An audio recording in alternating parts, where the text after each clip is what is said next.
there, and welcome to Behind the Yellow Door at Two Friends. It's 2020 and we've got great stuff happening, so come on in and let me show you what's happening this week.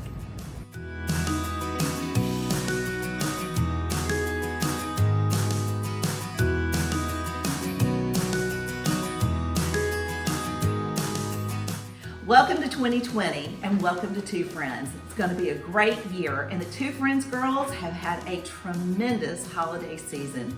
We've had our big sale, which is our opportunity to get rid of inventory so that we don't have to count it. During our inventory season, we also take this time as an opportunity to flip our store around, clean it up, and refresh it for the new year. We also take this time between New Year's and when the store opens after inventory to come up with our plan and our focus for the entire year ahead. So guys, we've got big plans coming. We also have a little secret that's happening next door.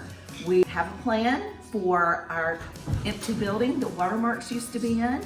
We can't wait for you to come along and see what we do in the next few months. So be sure to follow along every Sunday night because we'll be giving you updates and clues as to what's going to be happening in that new space. Also in our back room will be our sale area, so there will be items that will continue to be on sale. So if you're out and about and you want to do some shopping in January and you need some gifts and want to get a great deal, come back and see our back room with our sale stuff. We hope you all have a very happy, prosperous, and blessed 2020.